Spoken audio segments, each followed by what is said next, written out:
أعوذ بالله من الشيطان الرجيم. بسم الله الرحمن الرحيم. الحمد لله رب العالمين. نستعين ونستغفره ونعوذ بالله من شرور أنفسنا ومن سيئات أعمالنا. من يهد الله فلا مضل له ومن يضلل له فلا هادي له. أشهد أن لا إله إلا الله وحده لا شريك له وأشهد أن محمدا عبده ورسوله. اللهم صل وسلم وبارك على سيدنا محمد وعلى آله وصحبه أجمعين. أما بعد. أيها المسلمون رحمكم الله، اتقوا الله حق تقاته ولا تموتن إلا وأنتم مسلمون. أعوذ بالله من الشيطان الرجيم. بسم الله الرحمن الرحيم.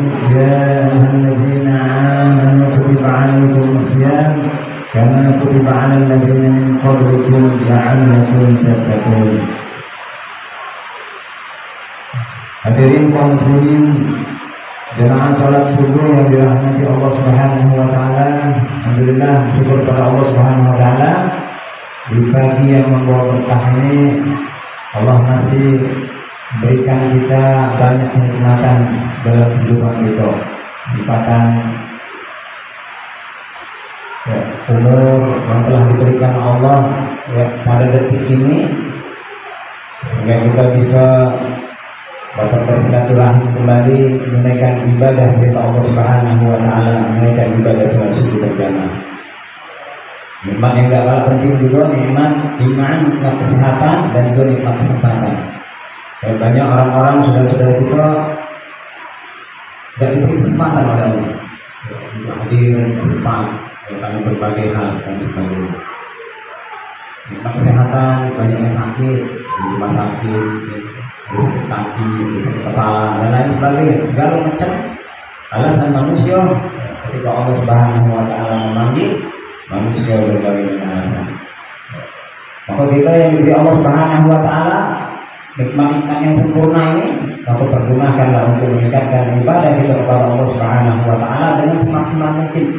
Karena kita tidak tahu Bapak Ibu kapan dan di mana waktu kita, umur kita habis. Kita tidak tahu, atau di tempat pegawai, atau di rumah, atau di jalan dan lain sebagainya. Maka ketika Allah memberikan kesempatan kita untuk menggunakan waktu kita sedemikian rupa, maka nikmatilah kehidupan ini. La in syakartum la azidannakum wa la in kafartum inna azabi. Jangan sampai Allah menegur kita ataupun Allah memberikan azab kepada kita baru kita menyadari kita sudah terkapar di rumah terkapar dan semayang. Ketika Allah memberikan kesibukan yang begitu luar biasa kepada kita, bahwasanya ada rasa keinginan untuk beribadah kepada Allah Subhanahu wa taala. Maka jangan sampai Allah menegur kita dalam kehidupan dunia. Salam dan salam kita sampaikan selalu kepada usaha hasanah kita. Allahumma sholli ala sayyidina Muhammad wa ala alihi wasallam.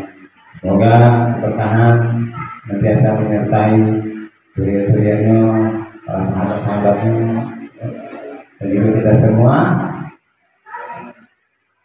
yang hadir di sini, mudah-mudahan senantiasa istiqomah mengikuti sunnah-sunnah Rasul sampai akhir hayat kita nanti. Amin ya rabbal alamin. Bapak Ibu yang dirahmati Allah Subhanahu wa taala, kita sudah memasuki puasa yang terakhir. Mudah ya, tidak kenal dengan rasuahnya. Namanya waktu itu begitu singkat dan cepat. Kata Nabi, ya, waktu itu rasa sangat singkat di akhir zaman. Setahun itu Nabi rasa sebulan. Ya, sebulan rasa seminggu. Dan seminggu rasa tidak sehari, dan sehari tidak rasa sejam. Itu akhir zaman. Maka kita dalam kehidupan ini sudah merasakan begitu cepat waktu bergulir dan sebagainya. Puasa ini perasaan baru sehari dua hari, atau sudah setengah bulan berjalan dan sebagainya. Kita merasa bahwasanya amal kita belum maksimal di bulan Ramadan. Padahal bulan Ramadan ini bulannya panen umat Islam. Kita diberi Allah Subhanahu wa taala 12 bulan, sebulan kita ya, merasakan keberkahan ya, diberi oleh Allah Subhanahu wa taala, diberi ya, sebuah bonus yang begitu besar ya, di bulan ini. Maka kita kadang-kadang sebagai umat Islam ini tidak merasa. Karena kenapa? Dari nyambungnya kita tidak merasa bahagia. Padahal ketika seseorang ingin mempersiapkan sesuatu acara, apalagi kalau kita ngawin itu setahun itu persiapannya luar biasa. Padahal acaranya sehari cuma resepsi dulu, barang begini atau nikah itu setahun itu umum. Menyiapkan ini, menyiapkan itu, undang sama sini dan sebagainya, macam-macam segala dipersiapkan untuk mencapai puncak acara resepsi pernikahan tersebut. Itu sekali tenaga, pikiran, atau habis galau dan sebagainya. Sampai ketika acara selesai, kita masuk rumah sakit kamu dan sebagainya. Karena kenapa? Begitu kita menilai pentingnya acara tersebut. Nah ini Ramadan yang dipersiapkan oleh Allah untuk itu dan sebagainya, kita merasa kecelakaan. Padahal bonus dan luar biasa yang berikan Allah Subhanahu wa taala kepada kita.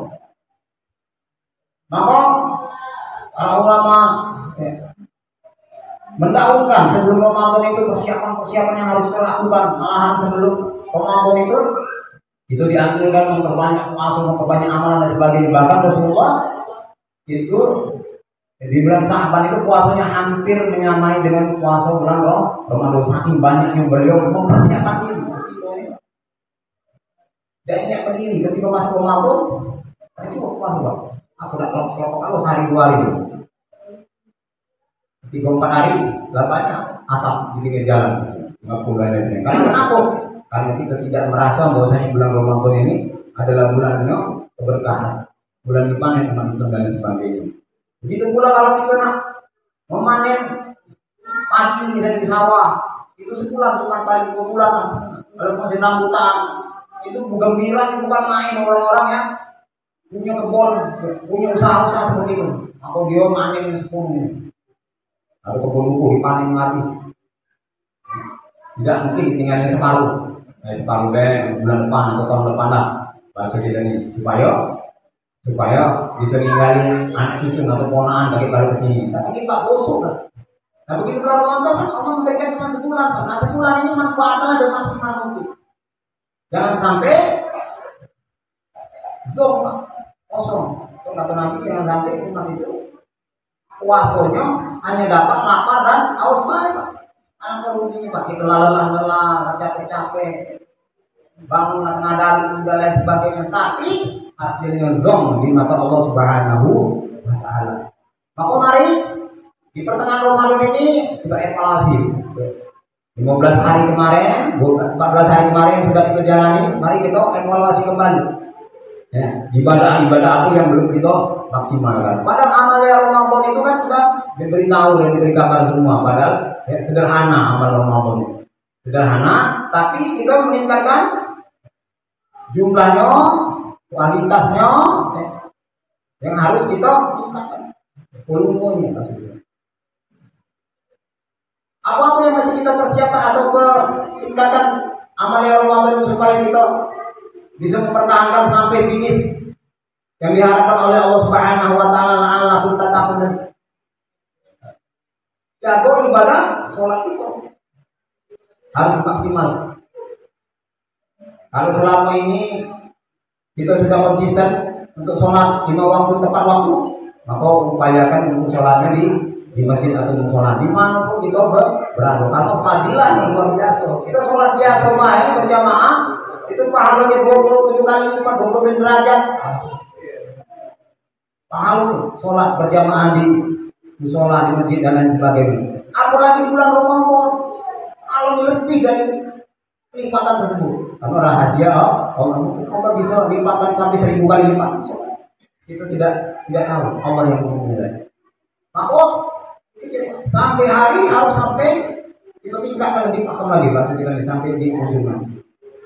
Bukannya tangan itu sudah kalau kita di Indonesia ini kalau sholat berjamaah Pak, kalau Ramadan pertama Pak, kamu mulai sebagainya. Ramadan lain harus maju aja, tak maju dan sebagainya. Dari pasar, dosa, jadi selesai.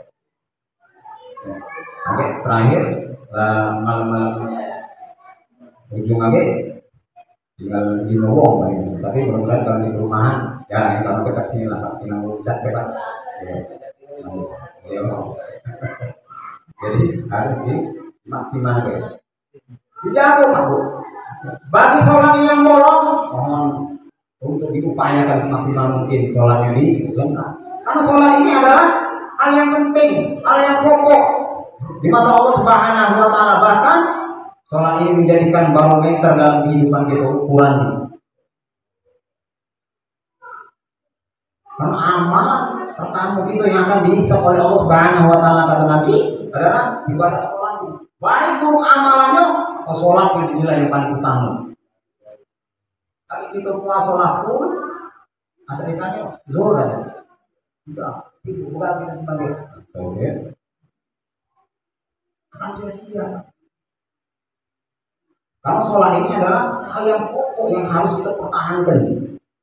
Maka kewajiban kita sebagai seorang suami atau seorang ayah dan lain sebagainya, kepala rumah tangga dan lain sebagainya, mengingatkan anak dan istri. Bahkan kata Nabi, wahai Nabi Islam ya, ingatkan ketika anakmu umurnya 7 tahun,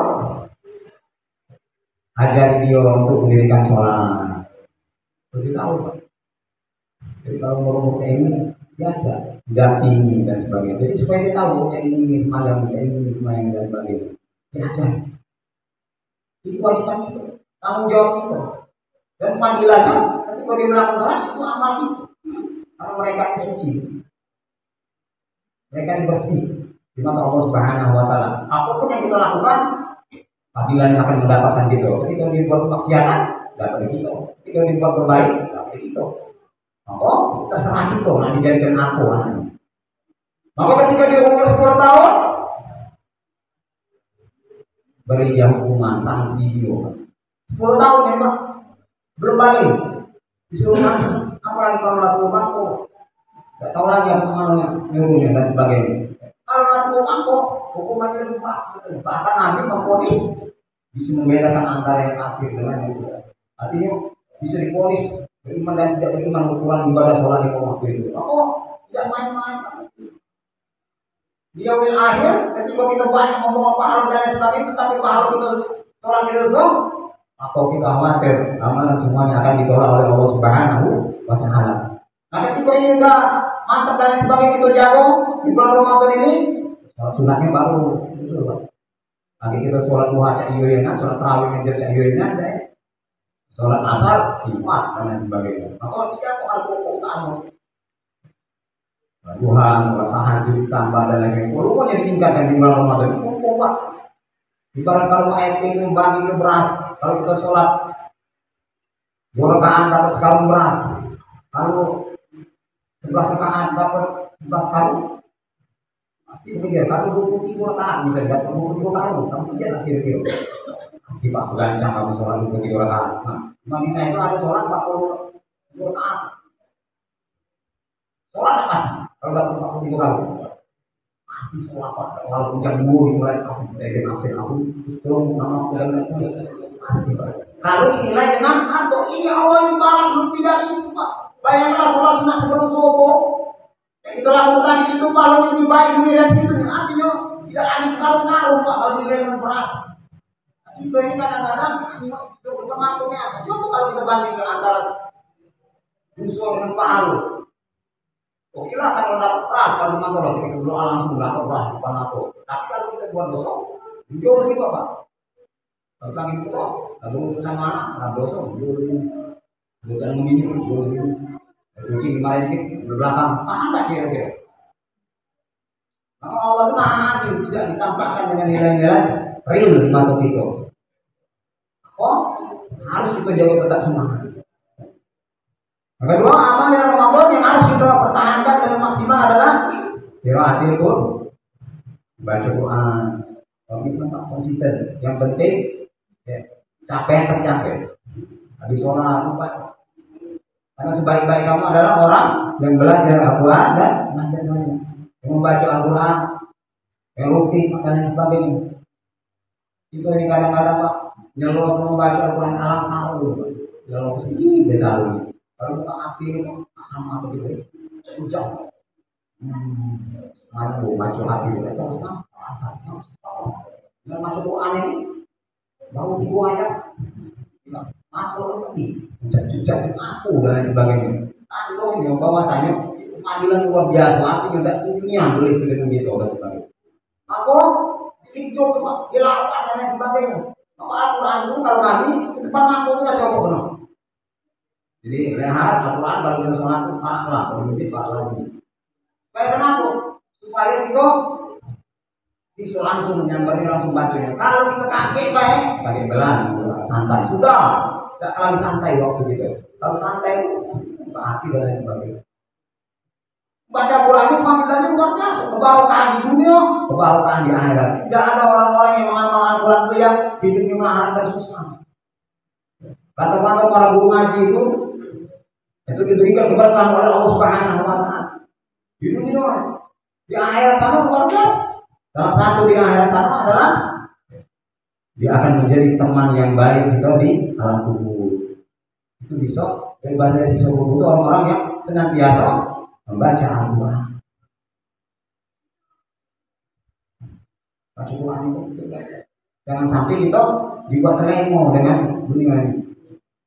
Segala sesuatu kita urusi dengan gawe seperti ini tidak kita urusi. Maka baca Quran ini hal yang pokok jadikan hidup kita. Kalau orang Nasrani itu Pak, dia PD-nya bertantang teteng bawa kitab dia ke mana-mana. Nah kita ini Pak, nah bawa akhirnya disimpan tempat yang bagus, rokok, tidak rokok kunci lo, kunci. Dan Al-Quran mulai sebagai susah jadi kita nggak buka Al-Quran. Jadi memang Al-Quran itu hanya ada cuman dalam peti dan sebagainya.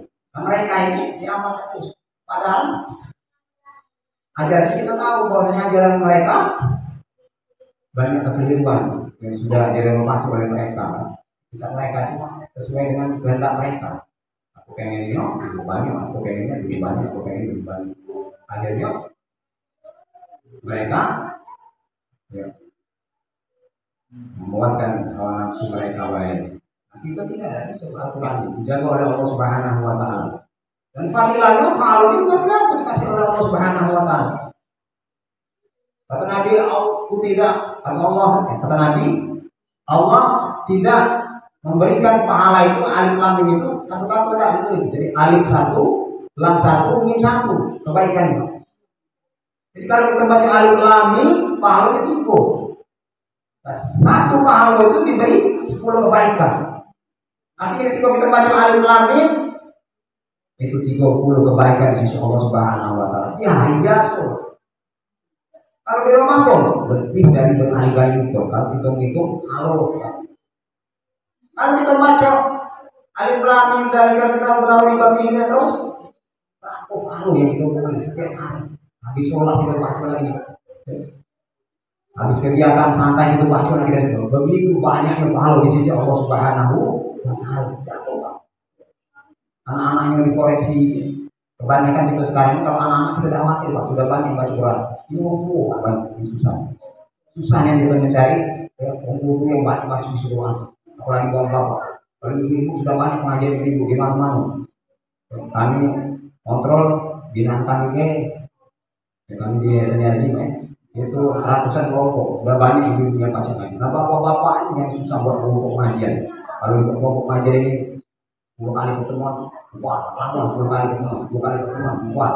Kalau ngaji kok kuat terus, nggak tahu kenapa. Penyakit bapak-bapaknya ini. Di mana-mana Pak itu, bukan dari simpan. Kami satu pulau kamar sama. Kuat itu masih, tidak akan jadi paketek, kekalman dan sebagainya. Baik pertemuan pertama ada 30, 60, 25, pertemuan ketiga 12, pertemuan keempat 7, pertemuan 10 itu dewek itu benar tanggal sebagai nyari Pak alasannya begitu banyak alasan ketika kita membaca itu. Padahal Al-Quran ini kitab yang luar biasa sempurnanya, gak usah nak itu Pak. Hampir baik itu bukan main demannya dengan baca Quran ini. Abu Jahal dan Abu Lahab itu bukan main, gak setuju dengan Nabi Pak. Intinya sampai ini Nabi sekian dia itu bukan main senangnya ketika dengar Nabi ngaji. Jadi pada suatu malam itu Mereka diskusi bahwasanya buat perjanjian gitu nih, kalau benar Nabi ngaji terus akan masuk Islam gitu nih. Jadi memang kata Abraham disuruh tidak usah benar Nabi ngaji. Itulah penyakit yang dibawa Islam ini. Maka tidak boleh benar Nabi ngaji. Selama seminggu itu Abu Lahab itu kupingnya ini hatinya nggak mau ngaji masih. Abu Jahal itu pun Abu Lahab itu sama berdua ini. Maka pada suatu malam itu berpikirlah Abu Lahab, mungkin Jahal dan Abu pengen dengar itu, gue pengen itu sebagainya. Oh dia datanglah ke rumah Nabi, kita di belakang Nabi sana. Kemudian Abu Lahab itu mungkin Jahal dan dengar itu, tidak macam itu, tidak ada ketika itu dengar Nabi ngaji kan, yuk begitu.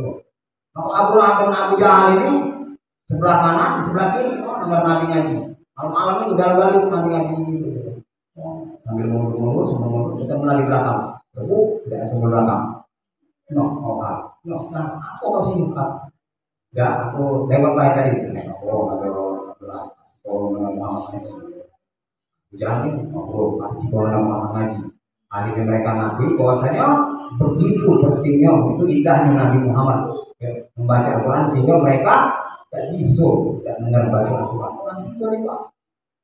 Sebagai Muslim sudah lahir Muslim dengan membaca Quran tiap hari masih baca ngaji Pak. Bukan ngaji Pak. Kalau di akhirat sama mau kita menjawab pertanyaan Allah. Kalau gitu tidak bisa ngaji. Maka dari sekarang pasok Pak untuk bisa ngaji. Pasok yang sudah ngaji dibaca, jangan dibaca kita itu. Kita disuruh baca dia mempelajari Pak. Belum lagi di dalam ilmu di dalam dan sebagainya luar biasa. Kita baca dia dalam perang. Tapi tadi luar itu Pak misionaris itu apa logo dengan Quran. Tapi tafsir dan lain sebagainya begitu luar biasa gitu. Al-Quran itu mudah dipelajari artinya. Walaupun dia kafir tadinya Al-Quran itu mudah dipelajari. Maka dia bilang ke bapak, ajaklah anak-anak gitu. Jawabkan bacaan-bacaan hal. Yang ketiga, amal yang Ramadan yang harus kita tingkatkan volumenya adalah bersedekah. Sedekah ini berat-berat enteng Pak. Ya, dikatakan berat sebenarnya tinggal melontar enteng cocok dan sebagainya. Tapi kalau yang ringan ada enteng nyambung itu kan empatnya rasanya. Kalau celengan dan lain sebagainya masuk Pak. Padahal kita tahu bersedekah ini fadilah luar biasa Pak di dunia dan akhirat itu. Gitu. Akan berdampak berkah. Orang-orang yang meninggal dunia itu menjerit Pak, mengalau mereka di alam kubur minta dihidupkan oleh Allah Subhanahu wa taala agar mereka bisa bersedekah. Karena apa? Kalau fadilah sedekah itu panjang Pak. Kalau kita punya anak soleh, doa kebaik, kalau tidak doa tambah kita Pak, salah Pak. Nah dia mati habis Pak, volumenya Pak. Kita manusia Pak, kita doa mama kita meninggal, kita mati, selesai. Lagi amal kita, anak kita dan sebagainya. Maka ya kita zaman dulu kalau mati belum meninggal dan itu nggak berarti oleh kalau kita teringat dengan nenek itu yuk. Kadang-kadang kita doa untuk nenek kita kan, tidak doa untuk nenek itu ya yang kita butuh oleh tidak doa apa. Jadi ya itu sudah Pak. Buyut kita tidak lagi bagian pahala sisi diri kalau tidak ninggalin amal jariah. Maka bersedekah itu salah satu alternatif yang luar biasa yang bisa mengalirkan pahala setiap saat. Kalau kita hibahkan dana kita ke masjid atau musola pembangunan, selama masjid musola itu ada, maka pahala itu akan semakin lama mengalir kepada Allah Subhanahu wa taala. Aku jangan sungkan-sungkan untuk bersedekah. Dan Allah bayar pada waktu itu ketika kita bersedekah. Bukan kita masuk celengan langsung dibayar, bukan. Ya, bagi kami kita masuk celengan 10.000 mungkin di Pak RT 20.000 atau balasannya tidak.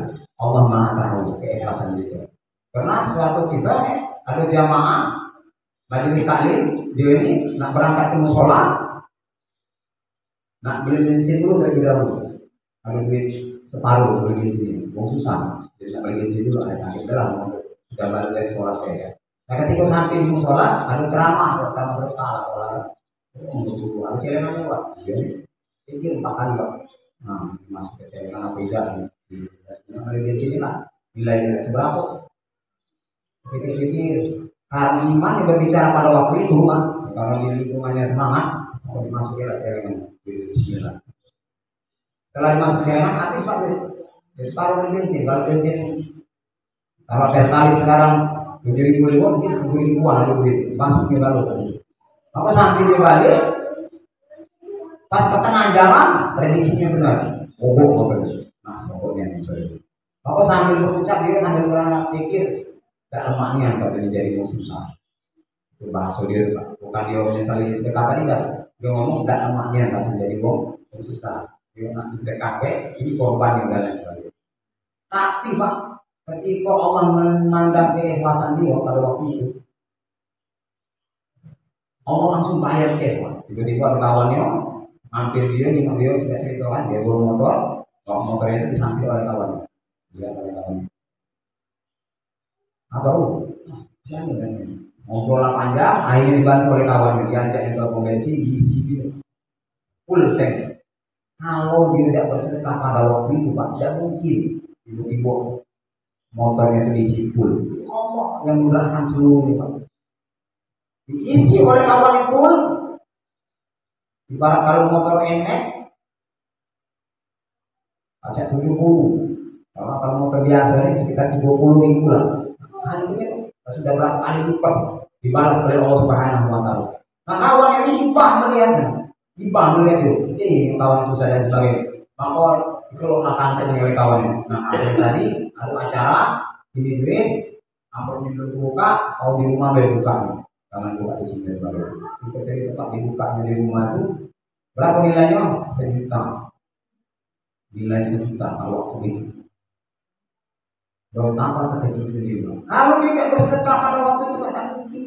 Dia akan mendapatkan nilai fadilah, kebaikan dan sebagainya yang diberikan oleh Allah Subhanahu wa taala kepada dia. Maka kalau kita sayang dengan harta kita waktu apa? Kita dipegang siang malam sore petang dan lain sebagainya. Nah kita mencari aku.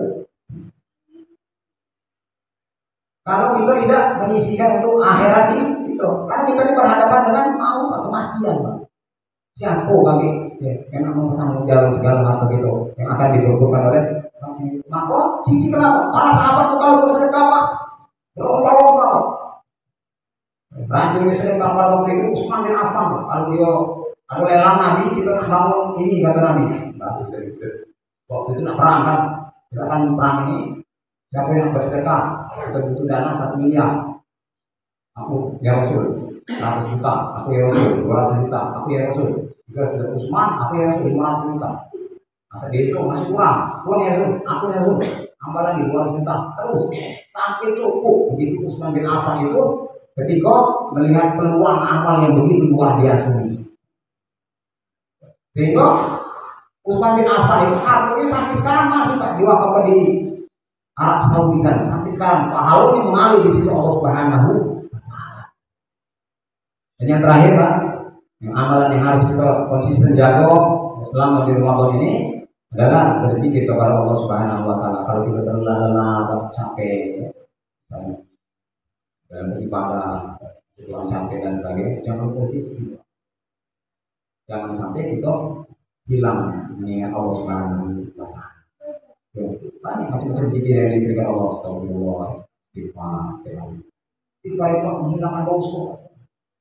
Kita kadang-kadang hilang semangat giroh beragama, kadang-kadang banyak dosa kecil dan kalau tidak dihapus dengan istighfar itu akan menumpuk dan itulah yang menyebabkan berat ibadah itu dari sisi Allah Subhanahu wa taala. Padahal Allah Subhanahu wa taala ciptakan kita untuk senantiasa menjaga ibadah kita. Wa ma'al jinna wal insa illa kalau ciptakan itu ibadah terus. Jadi maka hiasilah di sisi kosong waktu kita dengan zikir kepada Allah. Itu akan menenangkan hati kita. Jangan sampai kita terlena di buat dunia. Dan terakhir untuk Alkisah ada seorang sahabat yang bernama Sa'ban. Beliau ini salah satu jamaah Rasulullah yang paling konsisten berjamaah setiap hari dan kampus. Nah, suatu hari Rasul tidak melihat Sa'ban. Hanya Sa'ban kata Rasulullah. Kalau Sa'ban dari ujung ngomong ya Rasul, Sa'ban dalam meninggal. Jadi kami Sa'ban meninggal jamaah yang rutin. Maka Nabi ngajak dengan sahabat pergi berkunjung ke rumah Sa'ban. Nah, sampai di rumah, kita cerita di rumah Sa'ban. istrinya menyambut Nabi, kemudian ngobrol panjang dan sebagainya. Aku bertanyalah istri Sa'ban kepada Rasulullah, ya Rasulullah, aku ini melihat Sa'ban ketika meninggal dunia mengucapkan 3 kata yang aku tidak ngerti. Aku atau Nabi atau Sa'ban ketika sakaratul maut mengucapkan, ya Allah, kenapa terlalu dekat. Yang kedua, ya Allah, kenapa tidak galuh. Ya Allah, ketiga, kenapa tidak yang baru. Nah, ternyata Rasulullah bisa bahas kita ini menampilkan mimpi atau menampilkan sesuatu yang kita tidak tahu, karena ada malaikat Jibril langsung. Jadi Nabi itu ketika menampilkan sesuatu sebagainya, dia itu langsung kasih tahu. Pendamping beliau, jadi Nabi juga tidak tahu kalau memang Nabi sebagai manusia biasa, dia tidak akan bisa. Maka malaikat Jibril lah yang ngasih tahu. Sebelum Nabi itu ketika mengetahui hal-hal di luar gaib, itu malaikat Jibril mengetahui. Maka Nabi mengutarakan itu kepada ibunya, wahai ibu, tahu gak kamu kenapa Sa'ban ketika mengucapkan ya Allah kenapa terlalu dekat. Sa'ban itu Pak, ternyata pahala yang diberikan Allah kepada dia berjamaah setiap hari di masjid itu luar biasa. Sa'ban menyesali, ya Allah kenapa terlalu dekat. Itu kata Sa'ban, kenapa terlalu dekat? Apa rumah dia sejauh mana? 2 jam perjalanan Pak, dari rumah dia ke masjid Madinah. Kalau bahasa kita kalau berjalan dari Aduh 2 jam sampai sini, kalau 2 jam berlanjut sih. Tapi kalau dia nak berjemaah ke Asobiri, dari Aduh itu berjalan kaki sampai sini mungkin jam 1-an dari sini, sampai di sini Solo. Itu sahabat, setiap saat Pak, berhenti mati Pak. Itu Pak, tinggal mengucap Pak, pas azan, aku nyampe Pak. Ada perang itu sahabat hanya sebab aku dekatnya, kata sahabat. Dia berdoa, ya Allah aku dekatnya, itu dipertontonkan oleh Allah Subhanahu wa taala ketika sakaratul maut. Kita kalau mati itu diperlihatkan oleh Allah Subhanahu wa taala kehidupan kita. Kalau kehidupan kita ini alam akhirat dengan di dunia beda Pak. Kalau di dunia 1000 tahun, di akhirat cuma sehari di mata Allah Subhanahu wa taala. Jadi kalau kita bandingkan umur kita yang cuma 60 enggak sampai sejam berarti. Ketika Allah memutarkan film itu, dia namanya enggak sampai sejam. Sampai di YouTube Pak kita buka. Film Nabi dari lahir sampai tamat kan paling sejam. Padahal tahu-tahu Nabi itu tinggal. Kita baca dengan apa lagi di mata Allah diputarkan oleh Allah Subhanahu wa taala gitu. Maka jangan sampai menyesal gitu. Dia sabar itu menyesal, sabar malah baik. Ini kadang-kadang kita tak mau itu yang akan kita buat lagi menyesal. Yang kedua, kenapa sabar tidak memberikan galau-galaunya? Nah, suatu hari sahabat ini lapar, ada roti, roti lapar, susah, ada roti itu lah.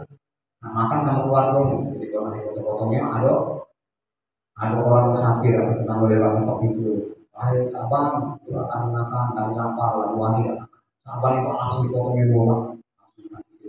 Secara manusia luar biasa Pak itu. Kalau kita ada makanan itu lapar, tidak mungkin ada tunjuk beli bakso 2 kantong, ada tetangga kalau bagi kantong tidak mungkin Pak ada masih logika itu tidak mungkin ya. Sahabat langsung dipotongin dua dikasih kepada orang ini Pak. Itu di film oleh Allah Subhanahu wa taala ketika sahabat mau dijiwakan nilai padilah yang luar biasa di sisi Allah Subhanahu wa taala. Sahabat ya Allah aku dah galaunya ya Allah aku dah galau. Dia menyesal Pak. Bersedekah itu aku cuma separuh kalau itu. Kalau padilah yang luar biasa. Aku kalau kita sedekah tiap hari masuk ke murid rumah itu pakai luas sekali bobo dan itu aku kan nyesel gitu. Sama orang di kubur itu menjadi menyesal pada Allah Subhanahu wa taala minta hidup pada macam lagi kata Allah kalau sudah mati urusannya selesai. Aku mau hidup dan bersedekah. Yang terakhir kenapa tidak memberikan yang baru? Sahabat itu Pak ada pakaian waktu berjalan sholat, ada jas anyar di dalamnya jas baru Pak. Ketika ada meninggal dikasihkan lah jas baru, jadi jas baru dulu kan, jas anyar kan biasanya kan di dalamnya anyar, di luar baru kan kalau motor dan sebagainya dibuat. Nah, langsung sahabat muka baju itu dipakainya kepada orang tersebut dan orang itu terbebas dari kedinginan dan sebagainya. Sahabat itu diamalkan oleh Allah Subhanahu wa taala. Begitu besarnya fadilah ini misalnya Allah aku dan kasih yang baru. Nanti bakal kita bisa tahu jangan tidak mau lagi Pak. Kalau bisa, bersedekah itu adalah sesuatu yang terbaik kata Nabi. Apa yang kamu cintai itu yang harus disedekahkan. Karena fadilahnya itu lebih besar. Untuk Allah itu sedekah ya. Saya kan kadang-kadang. Nah, kok kan itu kurang bersedekah kalau misalnya ada uang mau makanan gitu yang itu baju bekas dan sebagainya. Kadang-kadang kita ini baju memang yang sudah uangnya, Pak. Kadang-kadang jari itu dan sebagainya. Kalau sedekah bakar baju lain-lain yang jarinya dikasih dan sebagainya. Jangan sampai itu, ini salimah Allah Subhanahu wa Ta'ala. Mudah-mudahan saja fadilah-fadilah yang harus kita pertahankan di bulan Ramadan ini. Mudah-mudahan separuh bulan Ramadan ini bisa kita lalui dengan baik. Pertahankan amalnya itu, semangatkan kita beribadah kepada Allah Subhanahu wa Ta'ala dan tingkatkan kualitas ibadah kita kepada Allah Subhanahu wa Ta'ala. Mudah-mudahan Allah Subhanahu wa Ta'ala senantiasa memberikan hidayah kepada kita dan mematikan kita dan mati yang baik. Husnul khotimah ya Allah Subhanahu wa Ta'ala. Assalamualaikum warahmatullahi wabarakatuh. Baik, perkara itu hadirin jemaah salat subuh yang dirahmati Allah, kemudian tadi penyampaian tausiah yang disampaikan oleh Ustaz Sulaiman mudah-mudahan menjadikan motivasi bagi kita untuk selalu taat meningkatkan ketakwaan kita kepada Allah Subhanahu wa Ta'ala. Baik Bapak Ibu hadirin jemaah salat subuh yang dirahmati Allah, sebelum kita berdoa, mari kita bersama-sama membacakan zikir kepada Allah Subhanahu wa Ta'ala. Astaghfirullah Rabbal baraya, astaghfirullah minal khataya, astaghfirullah Rabbal baraya, astaghfirullah minal khataya. A'udzu billahi minasyaitonir rajim. Bismillahirrahmanirrahim. Alhamdulillahi rabbil alamin. Allahumma shalli wa sallim ala sayyidina Muhammad wa ala ali sayyidina Muhammad. اللهم أعنا على ذكرك وشكرك وحسن عبادتك. اللهم اغفر لنا ولوالدينا وارحمهم كما ربونا صغارا، ولجميع المسلمين والمسلمات والمؤمنين والمؤمنات الأحياء منهم والأموات إنك على كل شيء قدير. اللهم تب علينا قبل الموت وارحمنا عند الموت ولا تعذبنا بعد الموت يا خالق الموت وسمع الصوت. انفقنا بالعافية والأمة والعقوبات برحمتك يا أرحم الراحمين. اللهم عافنا في بداننا، اللهم عافنا في سمعنا، اللهم عافنا في بصارنا. لا إله إلا أنت سبحانك إنا كنا من الظالمين. اللهم افتح لنا من أبواب العلم ويسر لنا من أبواب العلم وزدنا علما وفهما في الليل والنهار. اللهم أرسنا علما ما لم نعلم نشكر لله. ربنا ظلمنا أنفسنا وإن لم تغفر لنا وترحمنا لنكونن من الخاسرين. ربنا آتنا في الدنيا حسنة وفي الآخرة حسنة وقنا عذاب النار. وصلى الله على سيدنا محمد وعلى آله وصحبه أجمعين. سبحان ربك رب العزة عما يصفون وسلام على المرسلين والحمد لله رب العالمين. تقبل الله منكم إنا ومنكم تقبل يا كريم. السلام عليكم ورحمة الله وبركاته.